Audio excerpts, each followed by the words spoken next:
गाड़ी खुली।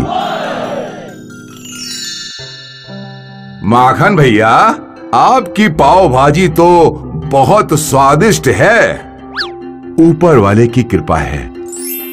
अक्सर माखन और गिरधर बातें करते थे। एक दिन की बात है। भैया, आपको उस रात के बाजार के बारे में पता चला क्या, जहां सब्जियां बहुत ही सस्ती मिलती हैं? रात का बाजार? जो सब्जियां दिन भर बच जाती हैं, उसे रात में सस्ते में बेचते हैं। लेकिन वो तो इतनी अच्छी नहीं होंगी ना? अच्छी बुरी से हमें क्या करना है? इससे हमारा मुनाफा ही होगा और ग्राहकों को स्वाद का फर्क भी नहीं समझ आएगा। वो तो ठीक है, चलिए आज रात को चलते हैं। गिरधर और माखन रात को सब्जियों के बाजार में पहुंचे। वहां माखन ने आधे दामों पर सब्जियां खरीदी। ये सब तो आधे दामों पर मिली। देखा, मैं ना कहता था कि हमारा मुनाफा होगा। अगले दिन माखन ने इन सब्जियों से पाव भाजी बनाई। वाह भैया, बहुत बढ़िया। माखन खुश था कि उसके ग्राहकों को कुछ फर्क समझ में नहीं आ रहा था। माखन ने ज्यादा मुनाफे के लालच में वही सब्जियां खरीदी और पाव भाजी बेचता रहा।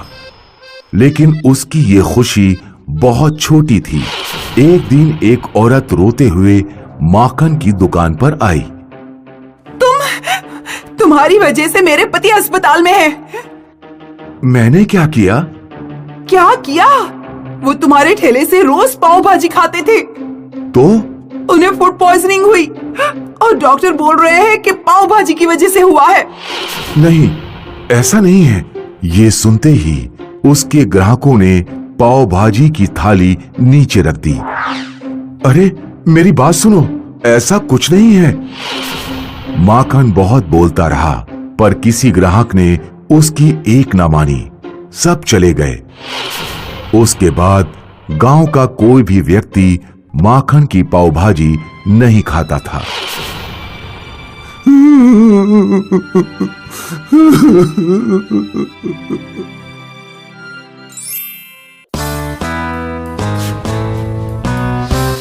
चारुलता के बड़े बेटे प्रकाश की शादी हुए 5 साल हो चुके थे।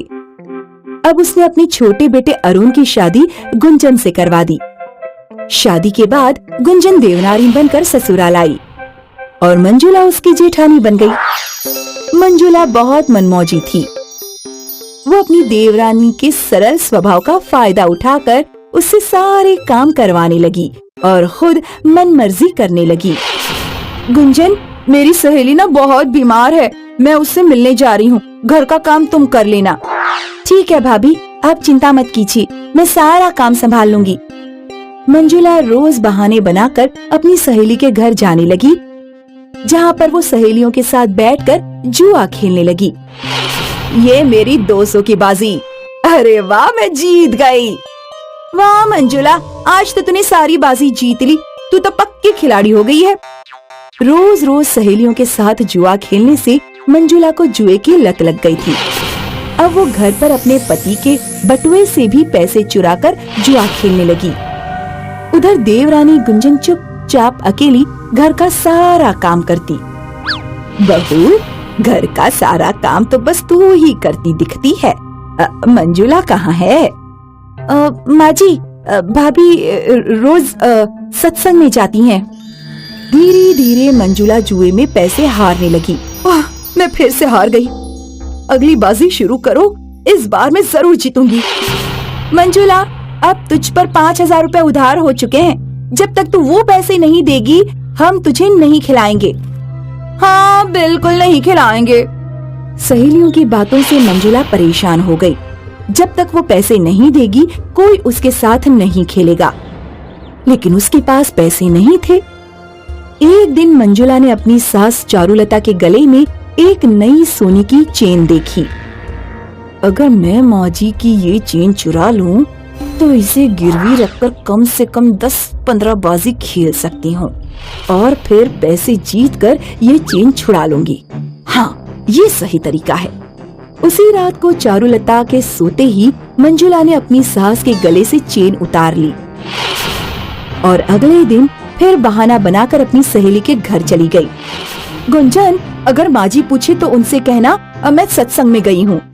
मंजुला ने सहेली के घर सास की सोने की चेन गिरवी रखकर फिर से जुआ खेलना शुरू किया और बहुत सारी बाजी खेलने के बाद भी वो कुछ नहीं जीत पाई। हे भगवान, मैं ये सोने की चेन भी हार गई। अब मैं क्या करूं?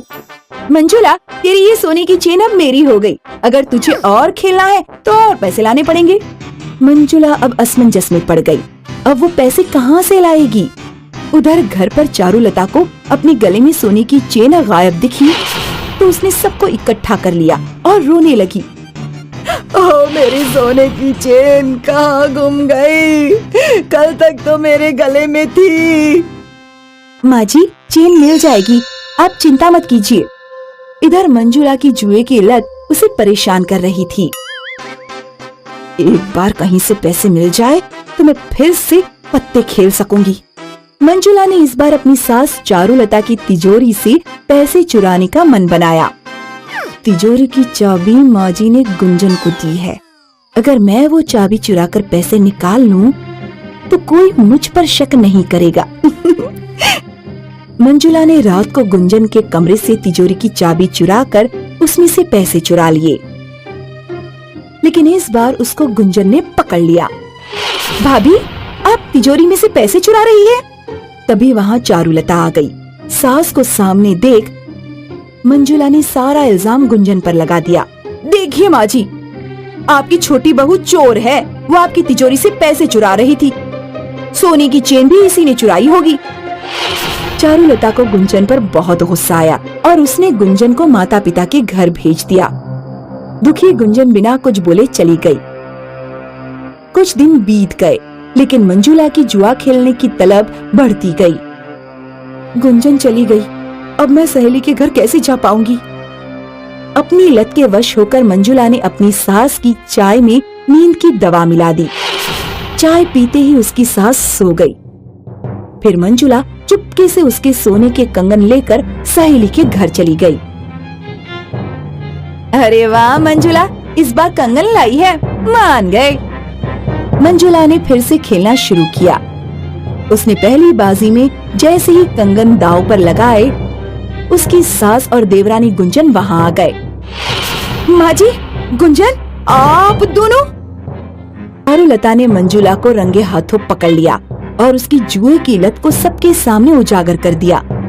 मंजुला बहू, मुझे तुम पर बहुत दिनों से शक था, लेकिन जब तुमने छोटी बहू पर इल्जाम लगाया तो मेरा शक यकीन में बदल गया।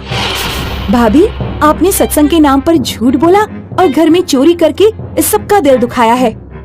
तुम्हारे जुए की लत और जीतने के जुनून की वजह से तुम मेरे कंगन और चेन दोनों गवा चुकी हो। वो तुम्हारे हिस्से के गहने थे, अब मेरे बाकी गहनों पे सिर्फ छोटी बहू का हक है। मुझे माफ कर दीजिए माँ जी, आज के बाद मैं ऐसा कभी नहीं करूँगी। हर जुआरी को लगता है कि वो बहुत सारा पैसा जीतेगा, लेकिन अगर